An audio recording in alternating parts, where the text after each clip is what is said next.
श्रीमद् भगवद गीता का अक्षर ब्रह्म योग नामक 8वां अध्याय में आप सभी का स्वागत है। क्षर यानी नाश होने वाले, अक्षर यानी नाश नहीं होने वाले। इस अध्याय में भगवान श्री कृष्ण ने अक्षर ब्रह्म यानी चिरंतन परमात्मा का स्वरूप, उसका ध्यान करने का विधान समझाया है। मृत्यु के समय उसे स्मरण करने से जीव मुक्ति को प्राप्त करता है। शुक्ल और कृष्ण ये दो मार्ग जीव की गति निर्णय करते हैं। जो योगी इस ज्ञान को समझ लेता है वह परम धाम को प्राप्त करता है। अर्जुन पूछता है, हे पुरुषोत्तम, वह ब्रह्मा क्या है, अध्यात्म क्या है, कर्म क्या है, अधिभूत और अधिदैव किसको कहते हैं? हे मधुसूदन, अधियज्ञ कौन है और वह इस शरीर में कैसे विद्यमान है, और मृत्यु के समय संयमी लोग आपको कैसे जान पाते हैं? भगवान श्री कृष्ण बोले, अविनाशी तत्व को परम ब्रह्म कहा जाता है। जीव का स्वभाव ही अध्यात्म कहलाता है। जो प्राणियों की सृष्टि का कारण बनता है उस क्रिया को कर्म कहते हैं। क्षर यानी नाश होने वाले भाव है, वही अधिभूत कहलाता है। पुरुष को अधिदैव कहते हैं। और हे अर्जुन, मैं स्वयं इस शरीर में अधियज्ञ के रूप में विद्यमान हूँ। जो व्यक्ति मृत्यु के समय मेरा स्मरण करके शरीर त्याग करता है वह निस्संदेह मेरे स्वरूप को प्राप्त करता है। हे कौन्ते, जो व्यक्ति जिस भाव को स्मरण करते हुए शरीर त्याग करता है वह अगले जन्म में उसी भाव से युक्त होकर उसी को प्राप्त होता है। इसलिए हे अर्जुन, सब समय मुझको स्मरण करते हुए युद्ध करो।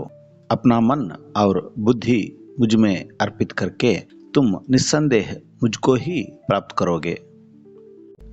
हे पार्थ, जो मनुष्य अभ्यास योग से मन को स्थिर करके किसी अन्य विषय की चिंता ना करते हुए उस दिव्य परम पुरुष का ध्यान करता है वह उसी को प्राप्त होता है।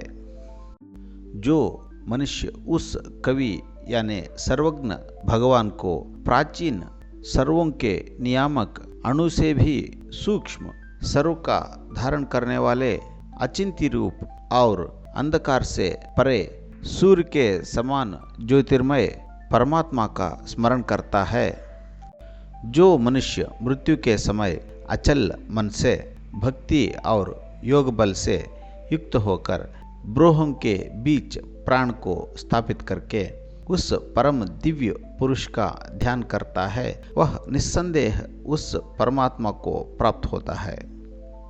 वेदों के ज्ञानी पंडित जिसको अक्षर यानी क्षर ना होने वाली चिरंतन कहते हैं, जिसमें राग रहित साधुजन प्रवेश करते हैं और जिसे पाने की इच्छा से ब्रह्मचर्य का पालन किया जाता है, उस परम पद को मैं संक्षेप में बताऊंगा। सब इंद्रियों के द्वारों को निग्रह में रखकर मन को हृदय में स्थिर करके प्राण को मस्तक के शीर्ष में स्थापित करके योग धारण का अभ्यास करने वाला मनुष्य ओम नामक एक अक्षर ब्रह्मा का उच्चारण करते हुए मुझे स्मरण करते हुए शरीर त्याग करता है वह परम गति को प्राप्त होता है। हे पार्थ, जो योगी अनन्य भाव से सदा और नित्य मुझे स्मरण करता है उसके लिए मैं आसानी से उपलब्ध हो जाता हूँ।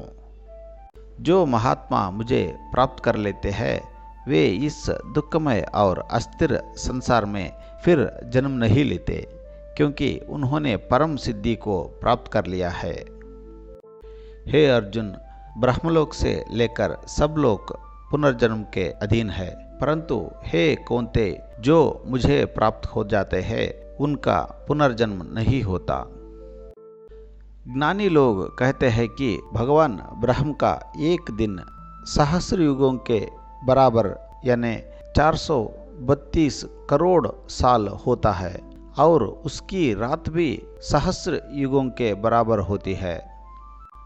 ब्रह्म के दिन के प्रारंभ में सभी जीवराशि अव्यक्त रूप से व्यक्त रूप में प्रकट हो जाते हैं और उसकी रात के प्रारंभ में वे फिर उसी अव्यक्त में लीन हो जाते हैं।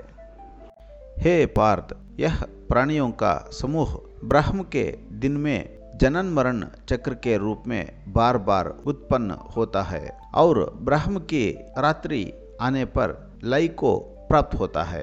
यह प्रकृति के नियमों के अनुसार होता है, परंतु उस अव्यक्त से परे भी एक और शाश्वत अव्यक्त तत्व है जो सब प्राणियों के नष्ट हो जाने पर भी नष्ट नहीं होता।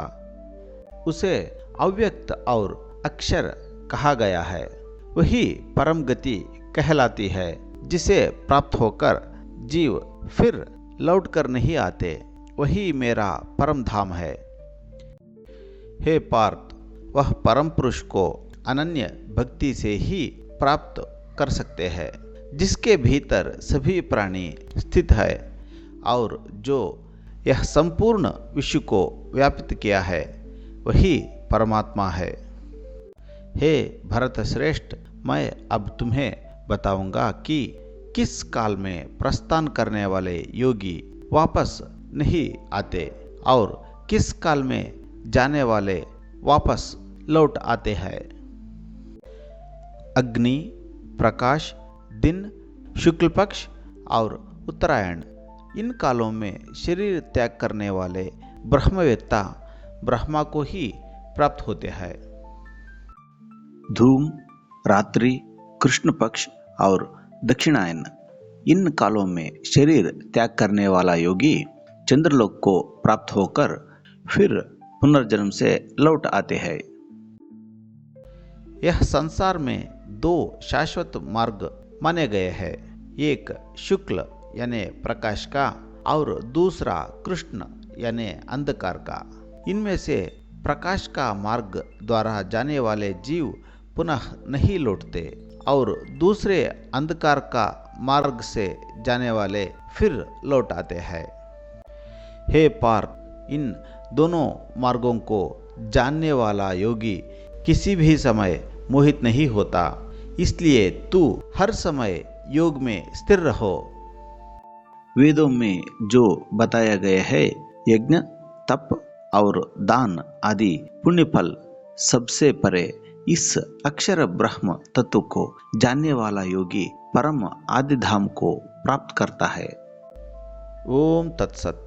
श्रीमद् भगवद गीता के उपनिषद रूप में ब्रह्म ज्ञान की शिक्षा देने वाले योग शास्त्र में श्री कृष्ण और अर्जुन के संवाद के रूप में अक्षर ब्रह्म योग नामक 7वां अध्याय समाप्त होता है। धन्यवाद।